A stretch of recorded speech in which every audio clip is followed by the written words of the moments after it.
महानुभाव, हम लोग प्रत्येक व्यक्ति प्रति क्षण कुछ ना कुछ पाने का प्रयास करते हैं। हर इंसान कुछ ना कुछ पाने के लिए प्रयासरत है। हर व्यक्ति अपने जीवन में कुछ ना कुछ फल प्राप्त करना चाहता है, लेकिन महत्वपूर्ण बात यहाँ पर यह है कि जीवन में फल आपको मिलेगा, लेकिन जैसा आपने कर्म किया है उसके अनुसार ही आपको फल मिलेगा।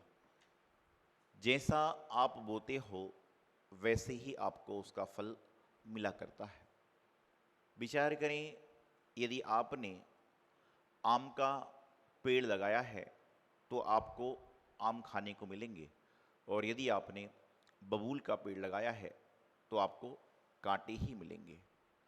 तो जैसे हम कर्म करते हैं उसका फल हमारे जीवन में घटित होता है। कर्म का फल निश्चित रूप से प्रत्येक व्यक्ति को मिलेगा।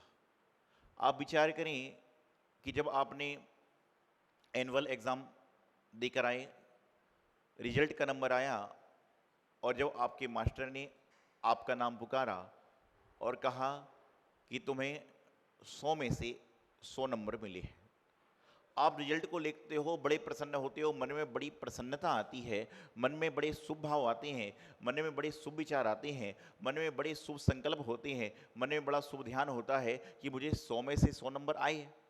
आप मन ही मन खुश होकर चल रहे हो, मन ही मन प्रसन्न होकर चल रहे हो। इतने में थोड़ी देर आगे जाते हो, इतने में मास्टर आपको वापिस बुलाता है। इतने में मास्टर आपको वापिस बुलाता है और वापिस बुलाने के बाद कहता है कि गलती से मैंने तुमको दूसरे की मार्कशीट दे दी, गलती से मैंने तुमको दूसरे की मार्कशीट दे दी, यह तुम्हारी मार्कशीट नहीं है, और तुम्हारी मार्कशीट देते हैं तो उसमें तुम्हें 100 में से 60 नंबर आए हैं।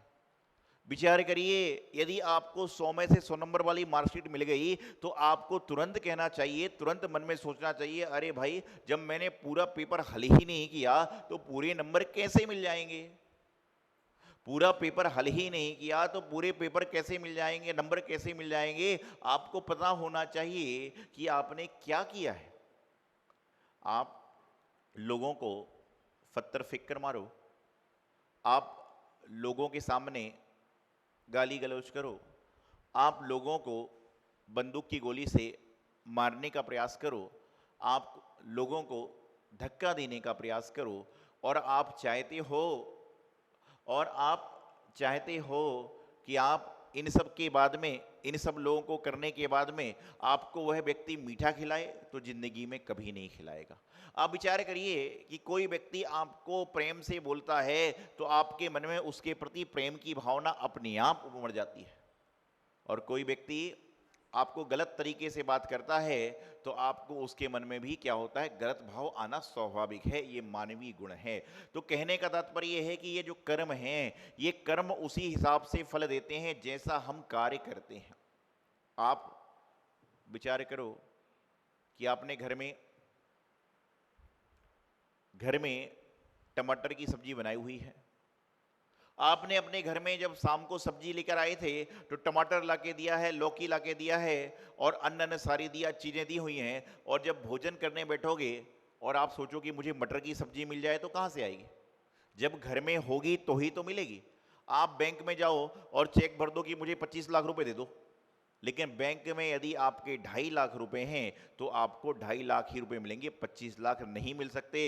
और गलती से 25 लाख का चेक दे दिया तो क्या होगा? क्या होती है व्यवस्था बताइए?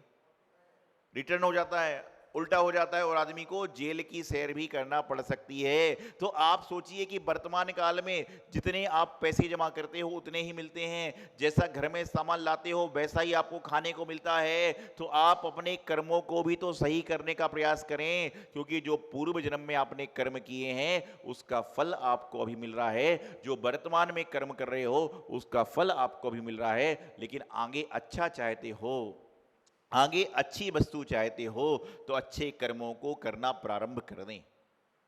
अच्छे कर्म आप कर रहे हो, शुभ कर्म आप कर रहे हो, शांति कर्म आप करना चाह रहे हो, सब कुछ अच्छा अच्छा कर रहे हो, लेकिन आप लोग कुछ कर्म ऐसे कर देते हो जो आकरण कर रहे हो।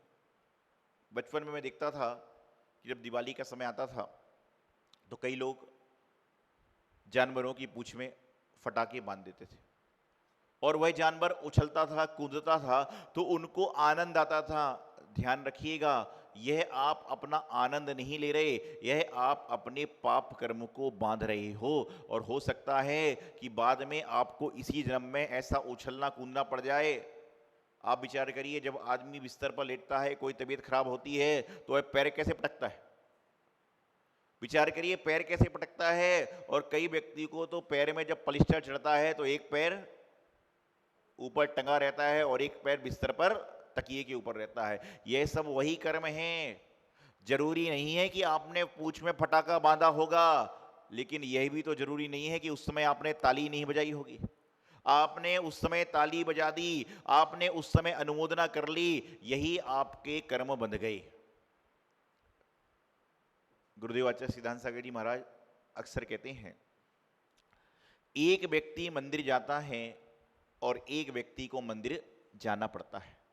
एक व्यक्ति मंदिर जाता है और एक व्यक्ति को मंदिर आना पड़ता है। मिथ्या दृष्टि और सम्यक दृष्टि में इतना ही अंतर हो जाया करता है, नास्तिक और आस्तिक में इतना ही अंतर हो जाया करता है। जो आस्तिक होता है वह मंदिर आता है और जो नास्तिक होता है उसको जबरदस्ती मंदिर लाना पड़ता है। आप बताइए, आस्तिक की आस्था आराधना पर होती है और नास्तिक की आस्था नास्ते पर होती है। जो व्यक्ति आस्तिक होता है वह पहले चाहता है कि मैं आराधना कर लूं, और जो नास्तिक होता है वह चाहता है कि पहले मैं नास्ता कर लूं। आस्तिक व्यक्ति आस्था रखता है और नास्तिक व्यक्ति नास्ता। नास्ता नास्ता समझते हो? क्या बोलते हैं इंग्लिश में? ब्रेकफास्ट। एक बार एक व्यक्ति आया, हैदराबाद चतुर्मास की बात है, लगभग 2010 में चतुर्मास हुआ था हैदराबाद। अपनी मां के साथ में आया, कहने लगा, महाराज जी आपके चक्कर में मेरी मां ने रात्रि भोजन छोड़ दिया। तो मैंने सोचा क्या बोलूं, आपके चक्कर में मेरी मां ने रात्रि भोजन छोड़ दिया, ऐसे बहुत सारे लोग सोचते हैं। मैंने कुछ बोला नहीं। फिर थोड़ी देर बाद बोला, आपके चक्कर में इन्होंने मंदिर को जाना चालू कर दिया। मैंने कुछ बोला नहीं। ऐसा बहुत सारे लोगों के साथ में होता है। आपके चक्कर में इन्होंने पूजा पाठ करना प्रारंभ कर दिया। मैंने कुछ नहीं बोला। जब बहुत सारी चीजें उसने मेरे चक्कर की बता दी, बहुत सारी चीजें मेरे चक्कर की बता दी, बहुत सारी चीजें मेरे चक्कर की बता दी, तो मैंने उससे कहा कि मेरे चक्कर में इन्होंने घर के बहुत सारे पैसे बचाना चालू कर दिए, वो भी तो मंदिर में पहुंचा दे। मेरे चक्कर में रात्रि भोजन छोड़ दिया, मेरे चक्कर में बाजार जाना छोड़ दिया, मेरे चक्कर में खरीदारी करना छोड़ दी, तो जो पैसे बच गए वो भी तो मेरे चक्कर में बचे, वो तो मंदिर में पहुंचा दे। बोले महाराज जी आपको इससे क्या मतलब है? तो मैंने कहा तुझे इससे क्या मतलब है? भाई त्यागी त्याग की बात करेगा, भोगी भोग की बात करेगा, रागी राग की बात करेगा और बैरागी बैरागी की बात करेगा। तो अपनी बात करने लगा। बोले महाराज जी वो सब छोड़िए, मैं तो एक बात जानना चाहता हूं कि जैन धर्म में रात्रि भोजन त्याग का महत्व क्यों है? होता क्या है कि यदि मान लीजिए मैं अपनी बात समझाऊं कि रात्रि में जीव होते हैं, वो बोलेंगे लाइट चालू हो गई, तरह तरह की बात हो गई। तो मैंने उससे सिर्फ इतना पूछा कि ये बताओ कि प्रत्येक स्वस्थ मनुष्य को रात में सोने के कितने पहले खाना खा लेना चाहिए? डॉक्टर क्या कहता है कि सोने के कितने पहले खाना खा लो, कितनी देर पहले खाना खा लो? बताइए। कम से कम 4 घंटे पहले, 5 घंटे पहले खाना चाहिए। उसके बाद मैंने उससे पूछा कि अच्छा ये बताओ कि तुम सुबह उठते हो तो उठने के बाद में क्या करते हो? बोले महाराज जी मैं नाश्ता करता हूं। मैंने कहा क्या करते हो? बोले नाश्ता करता हूं। जब मैंने तीसरी बार पूछा कि क्या करते हो, बोले ब्रेकफास्ट करता हूं। मैंने कहा मैं इंग्लिश में थोड़ा कमजोर हूं, मुझे ये बताओ ब्रेकफास्ट का मतलब क्या होता है? ब्रेक मतलब क्या होता है? बताइए, ब्रेक मतलब क्या होता है? गाड़ी बड़ी स्पीड में चल रही है, आपने ब्रेक लगा दिया, मतलब गाड़ी को रोक दिया। ब्रेक मतलब उसने कहा महाराज जी रोकना। और फास्ट मतलब आप बोलते ना मैंने फास्ट किया है, इसका मतलब क्या होता है? उपवास किया है। तो क्या हो गया कि उपवास को तोड़ना, उपवास को रोकना, उसका नाम ब्रेकफास्ट है। आप विचार करिए कि जो आदमी रात को 1 बजे तक केक खा रहा है, जो आदमी रात को 1 बजे तक आलू प्याज खा रहा है, जो आदमी रात को 1 बजे तक भोजन कर रहा है, उसको ब्रेकफास्ट करने का कोई अधिकार नहीं है। ब्रेकफास्ट करने का अधिकार तो उस व्यक्ति को है जो रात को बलस उठने के 10 घंटे पहले खाना छोड़ देता है, वही व्यक्ति ब्रेकफास्ट करने का अधिकारी है। आप जब फास्ट करते हो तो 10 घंटे मुंह में कुछ नहीं खाते, लेकिन आप रात को 2 बजे तक खाते खाते सो रहे हो और 6 बजे फिर ब्रेकफास्ट कर रहे हो, तो ये सब गलत चीज है। तो मैं आपको बता रहा था कि जैसा आप कर्म करोगे वैसा ही आपको फल मिलेगा। यदि आप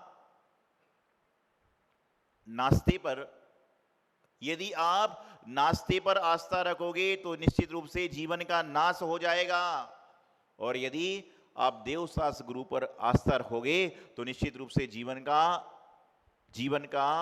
जीवन का कल्याण हो जाएगा। तो हमें विचार यह करना है कि हमें आस्था किस पर रखना है। अरे आपका जो पेट है वह पेट है कि म्युनिसिपालिटी का डब्बा है? घर के बाहर देखना, जब म्युनिसिपालिटी का डब्बा होता है उसके अंदर कूड़ा भी जा रहा है, कचरा भी जा रहा है, अच्छी वस्तु भी जा रही है, बुरी वस्तु भी जा रही है, मलमूत्र भी उसके अंदर जा रहा है, कभी वह बंद नहीं होता। उसी प्रकार से क्या आपका पेट हो गया है कि इसमें नॉन स्टॉप है ही नहीं, आने दो आने दो। ध्यान रखना, माल पराया हो सकता है लेकिन पेट तो अपना है। नहीं तो आजकल तो वही कहावत चल रही है, एक होता ना, रघुपति राघव राजा राम, और उसके आगे क्या है? रघुपति राघव राजा राम, पीछे की लाइन भूल गया मैं, क्या है? पतित, हाँ, रघुपति राघव राजा राम पतित के पावन। अब सीताराम वीताराम तो आप जानते ही नहीं हो, तो क्या करते हो? रघुपति राघव राजा राम, जैसा मौका वैसा काम। आजकल लोगों ने कह दिया रघुपति राघव राजा राम, जैसा मौका का वैसा काम। घर में माँ कह रही है 1 रोटी और खा लो, पेट भर गया। घर में माँ कहती है 1 रोटी और खा लो, कहते हो पेट भर गया, और बाजू वाले ने पार्टी में बुला लिया तो 8-10 रसगुल्ले तो पता ही नहीं कहां चलेंगे। अरे जब तेरा पेट घर में भर गया था तो रसगुल्ले खाने की जगह कैसे मिल गई? तो कहने का तात्पर्य यहां पर इतना सा है कि अपने जीवन में अच्छे कर्म करो, अच्छी भावना रखो। अच्छे कर्म करोगे उसका फल अच्छा मिलेगा, मायाचारी रूप कार्य करोगे उसका फल मायाचारी रूप से मिलेगा, बुरे कर्म करोगे उसका फल बुरे रूप में आएगा। ये संसार का नियम है, यहां पर जैसा करते हो उससे दुगना लौट कर आता है। यहां पर जिस तरह से काम करते हो उससे दुगना लौट कर आता है। आप मुझे बताइए, आपने अपने घर को छोड़ा, भगवान जी की आराधना करने के लिए शांति धारा करने का प्रयास किया, 1 दिन का विधान कराया, आपका नाम मंदिर के बोर्ड पर भी आया, कमेटी के पदाधिकारियों के पास में भी आया, महिला मंडल के पास में भी आया। यहां मुनि महाराज आपका नाम 2 बार ले रहे हैं, संचालक महोदय 4 बार नाम ले रहे। क्यों? आपने छोटा सा अच्छा प्रयास करने का किया तो 10 बार आपका नाम लिया जा रहा है। और इसके विपरीत यदि आप यहां बोलकर जाते कि प्रधान जी मैं तो पिक्चर जाऊंगा, मैं तो पार्टी में जाऊंगा, इसलिए विधान में नहीं आ पाऊंगा, तो आपका नाम आने वाला होता तो भी आदमी ब्रेक लगा देता। क्यों? एक काम अच्छा करोगे 4 अच्छा मिलेगा, एक काम करोगे 4 बुरा मिलेगा। क्योंकि ये स्थिति है। आपने कभी टेनिस की बॉल ली हो और टेनिस की बॉल को जोर से दीवार में मारो, टेनिस की गेंद को जोर से दीवार में मारो, कैसा होता है फिर? जितनी तेजी से आप फेंकते हो उससे दुगनी वह वापस आती है। उसी प्रकार से जितनी तेजी से हम कर्म कर रहे हैं उतनी तेजी से कर्म का फल हमें वापस आता है। कोई मंदिर में आ रहा है कर्म काटने के लिए, और कोई मंदिर आ रहा है कर्म बांधने के लिए। कर्म काटने सभी लोग आते हैं, लेकिन जाने अनजाने में बहुत सारे लोग कर्म बांध लेते हैं। कई बार होता है जब साधु महाराज प्रवचन देते हैं, उपदेश देते हैं, तो आज का आदमी फ्री तो बैठ नहीं सकता है। खाते समय भी उसके हाथ में क्या है? खाते समय भी फोन है। अरे यहां तक तो बाल कटवा रहा है उस समय भी मोबाइल लेके चलता है आदमी। मैं देखता हूं सर, कई बार सुनने में आता है कि बाल कटिंग कर रहा है तो भी मतलब वो बोले फ्री नहीं बैठ सकता हूं, क्या करूं? तो जब महाराज जी प्रवचन दे रहे हैं, आदमी फोन उठाएगा तो डांट पड़ेगी, कुछ करेगा तो डांट पड़ेगी। तो वह क्या करता है, चटाई होती है और चटाई का एक धागा निकला हो, फिर क्या होगा? वह सिलने लग जाएगा। क्या करते हैं? वो चटाई का धागा खींच खींच के क्या करेगा, सारी चटाई के तार निकाल देगा, खाली नहीं बैठ सकता ना। और मैं एक बात कहता हूं कि इंसान को खाली मत बैठाओ। ध्यान रखना, इंसान जब खाली हो जाता है तो बड़ी परेशानी हो जाती है। जिस प्रकार से जेब खाली हो जाए तो आदमी का जीवन संकट में, जेब खाली हो जाए तो आदमी का जीवन संकट में, घर में राशन खत्म हो जाए तो भोजन संकट में, जेब खाली हो जाए तो जीवन संकट में, घर में राशन खत्म हो जाए तो भोजन संकट में, और बच्चे के स्कूल में से कॉपी खाली हो जाए तो बच्चे का स्कूल जाना संकट में। लेकिन इंसान का दिमाग खाली हो जाए तो समझ के चलना, इंसान का दिमाग खाली हो जाए तो समझ के चलना कि पूरी की पूरी जिंदगी का भर का सारा काम उसका संकट में हो जाएगा। दिमाग को कभी खाली मत रखो। अब लेकिन दिमाग को भरे कैसे, दिमाग को करें कैसे? तो उन्होंने कह दिया कि आप अपने जीवन में अपने कार्य को संपादित करने का प्रयास कर रहे हैं, तो आप क्या करें कि शुभ सोचो, शुभ बोलो, शुभ काम को करने का प्रयास करो। आप मंदिर में आके प्रयास करें कि यदि चटाई फटी है तो सिलने का तो प्रयास करें, खाली नहीं बैठ सकते हो।